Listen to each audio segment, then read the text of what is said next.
Hello friends, welcome back on my YouTube channel BS learning classes. दोस्तों, आज के इस वीडियो में हम फिर से आपके लिए क्लास 10th की बिहार बोर्ड की पोएट्री की इंग्लिश की बहुत ही सुंदर कविता थिनर देन अ क्रीजेंट लेकर के उपस्थित है, जो कि विद्यापति के द्वारा रचित है।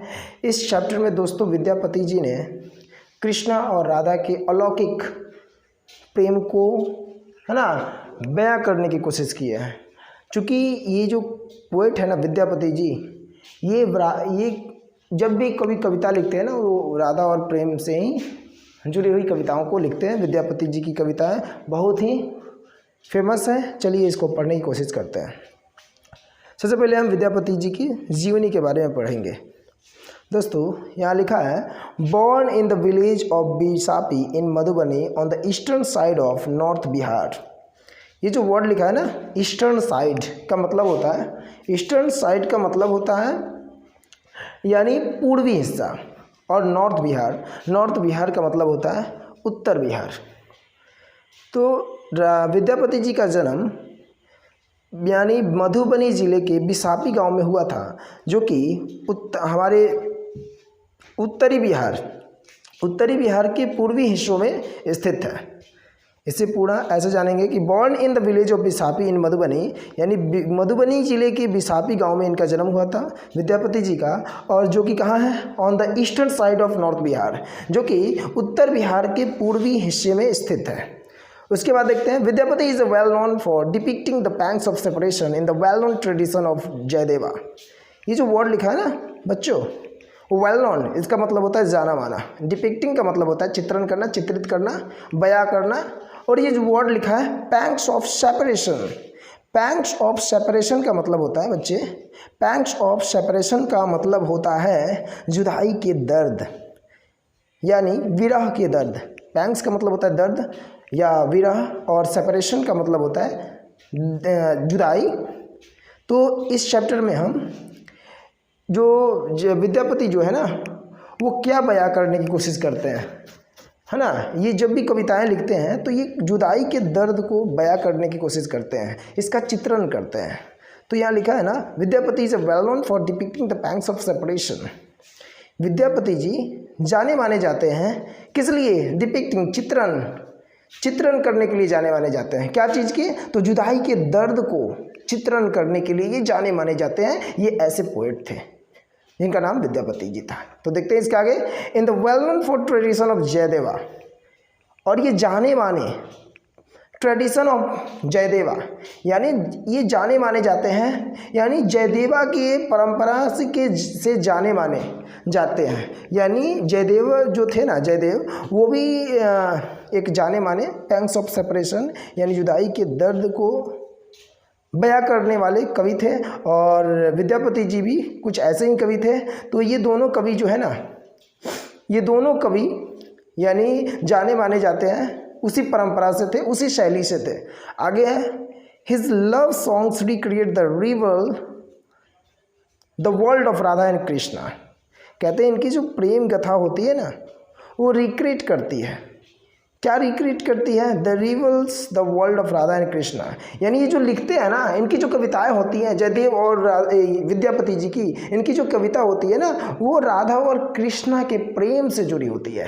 यानी ये जब कभी ये दोनों कवि जो है ना, ये दोनों कवि जयदेव और क्या बोले विद्यापति जी जो है ना, ये जब कविताएं लिखते हैं, इनकी जो भी कविताएं हैं वो पूर्ण रूप से जो भी कविताएं हैं वो सब राधा और कृष्णा के प्रेम से जुड़ी हुई है। लेकिन कुछ अंतर है दोनों कवियों में, जो कि जयदेव जो है ना, ये जब कविता लिखते हैं तो कृष्ण के प्रेम के बारे में बताते हैं, और राधा के प्रेम के बारे में विद्यापति जी बताते हैं। तो चलिए अब हम इसके नीचे आएंगे, इसमें जो इम्पोर्टेंट टॉपिक है उसे ही हम पढ़ेंगे। इसके नीचे देखिए, हम यहाँ से स्टार्ट करते हैं। क्या लिखा हुआ है यहाँ पे है, the present poem is in the form of the report from a friend to Radha to the lord Krishna.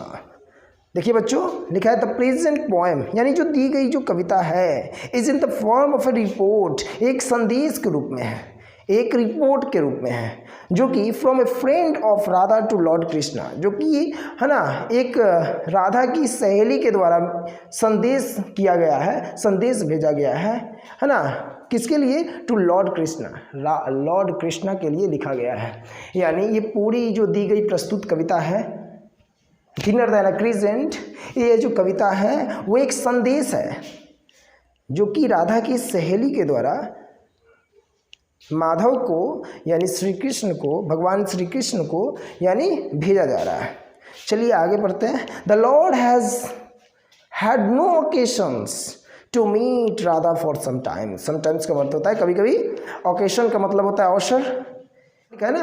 The lord has had no occasions to meet Radha for some times, यानी माधव श्री कृष्ण को मौका नहीं मिला और किसी अवसर में उलझने के कारण, किसी काम में व्यस्त होने के कारण, यानी राधा से मिलने का समय नहीं मिला माधव को, श्री कृष्ण को, जिसके कारण the young girl took his to heart. और इस बात को ये जो युवा लड़की है ना, जो राधा जो है ना, वो इसे अपने हृदय पे ले लेती है, अपने दिल पे ले लेती है।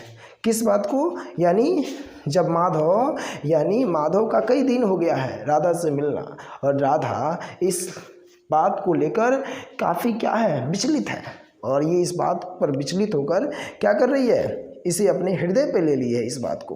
कॉन्सिक्वेंटली का मतलब होता है बच्चे फलस्वरूप। तो फलस्वरूप क्या हुआ?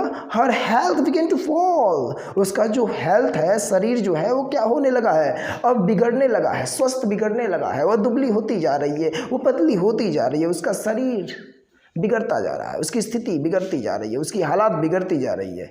Greatly concerned over his condition of Radha, the anonymous friend run to lord Krishna to report this. और इस स्थिति को देखकर, इस राधा की स्थिति को देखकर, जो एनोनिम फ्रेंड है यानी गुमनाम जो सहेली है राधा की, वो माधव को रिपोर्ट कर रही है, संदेशा दे रही है कि चलिए, माधव के पास संदेशा लेकर दौड़ी जा रही है और राधा से कह रही है, और श्री कृष्ण से कह रही है कि राधा की स्थिति खराब है, आप तुरंत चल के राधा से यानी से मिलने की कोशिश कीजिए, नहीं तो राधा की स्थिति अब क्या हो गई है, दिन प्रतिदिन बिगड़ती जा रही है।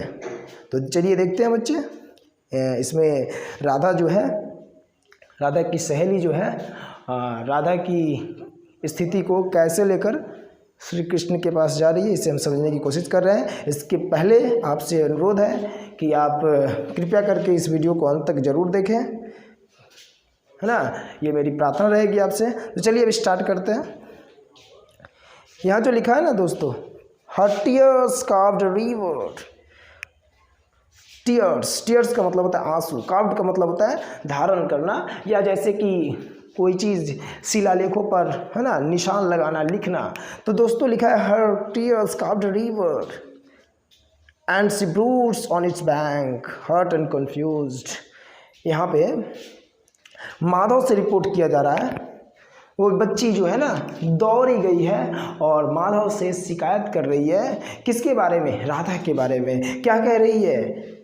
वो छोटी सी बच्ची राधा के बारे में कह रही है हर टीयर्स कार्व्ड रिवर, यानी राधा की जो आंसू है ना वो नदी का रूप धारण कर लिए। क्या चीज़ का?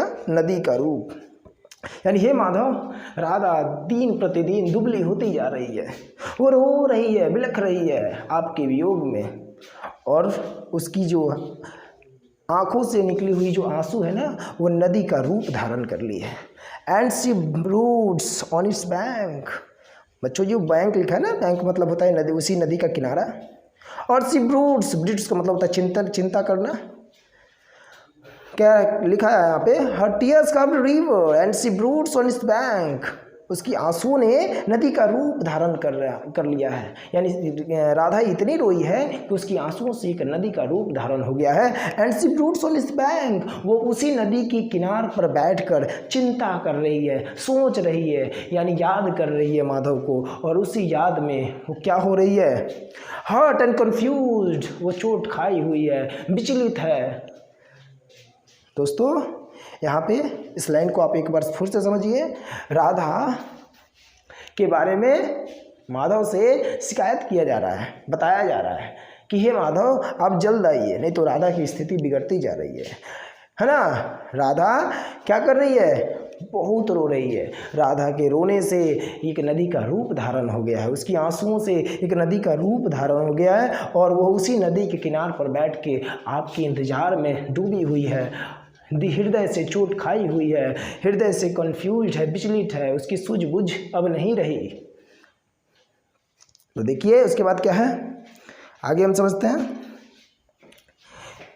तो इस वियोग में उसकी स्थिति कैसी हो गई है? You ask her one thing, she speaks of another. यहाँ पे राधा की सहेली कहती है माधव से, Madhav you ask her one thing, आप उससे कोई दूसरी एक चीज़ पूछें।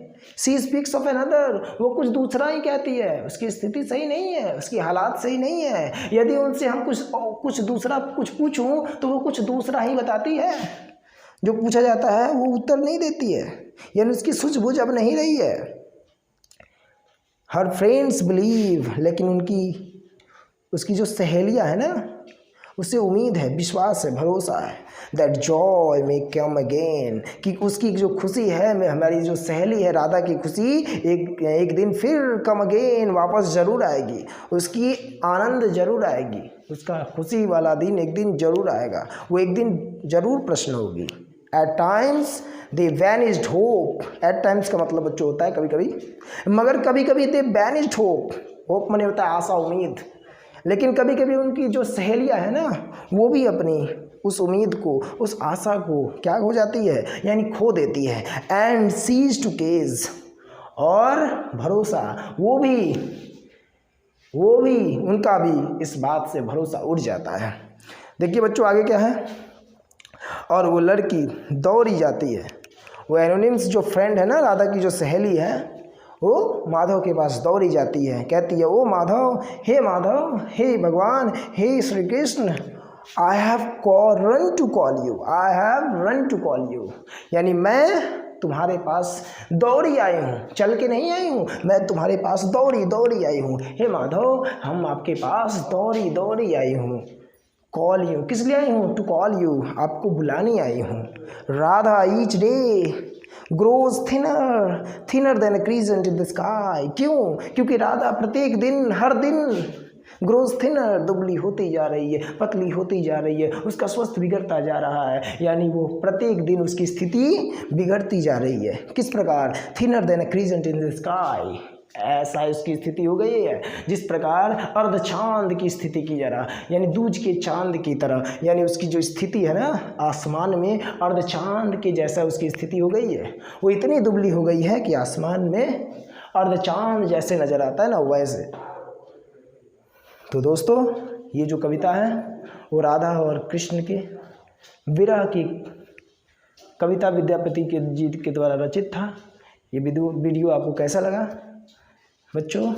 मेरे प्रिय दोस्तों, यदि आपको ये वीडियो अच्छा लगा तो प्लीज़ हमारे इस वीडियो को आप लाइक करें, शेयर करें, सब्सक्राइब करें और कमेंट ज़रूर करें कि हमारे पुराने की जो कंटेंट है वो आपको कैसा लगा।